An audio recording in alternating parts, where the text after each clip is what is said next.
Thousands of holiday meals are being prepared by the group God's Love We Deliver. That organization has been delivering food to sick New Yorkers for more than 30 years. This year, they are set to deliver a record 8,000 meals for their winter feast. Roger Clark joins us now from Soho. Hi, Roger. Hey, Pat, I want to show you something here. Nick's going to, this is an 80-gallon kettle of corn chowder. Look at this.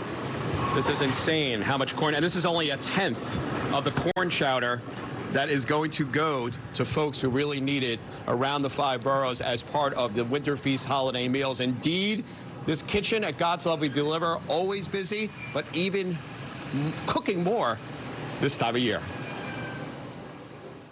These volunteers are busy putting together and packing some of the 8,000 Winter Feast holiday meals that God's Love We Deliver is preparing. All are destined for New Yorkers with life-altering illnesses. We really try to make everything special so nobody feels alone, and then we send everybody not only their holiday meal, but one for a guest, so nobody has to be alone when they celebrate whatever their holiday is. It's a busy time of year for the organization, founded in 1985. It started with one woman bringing food to a man living with AIDS, too sick to cook for himself. We are now serving over 8,000 people a year, 1.9 million meals, all tailored for the person who's going to be getting them, to make sure it's the right food for that person's medical conditions. And God's Love's impact in the community continues to be on the rise, growing close to 10% a year.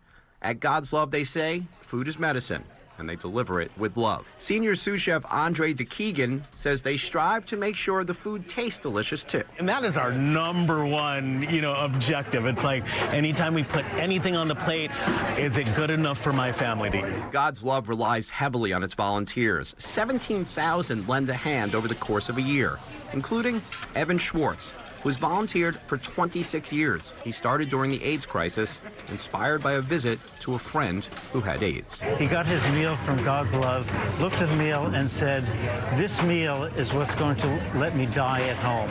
And as I'm on the line, and all these years, each of these meals I walk, as it comes by, I look at it and say, each of these meals could be as important to the person who's getting it as that meal was to him.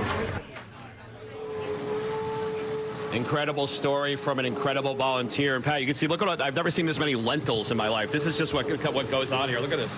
This is like absolutely insane. And the good news is, since we've been on the air this morning, Pat, $1,400. $1,400. That's 140 meals. So let's keep going. It's glwd.org/celebrate with a plate. $10 buys a meal. Why not? Yeah, buy 2. Buy 3, buy 4. It's nice to hear the number, the address on the bottom of your screen. Yeah. If you can help them out as they head into the holidays. Do you know what they're doing with the lentils? I think they're part. I think the lentils go into the chowder. Is that what happens? Or are they part of the? Yeah. Oh, it's soup. It's for lentil soup.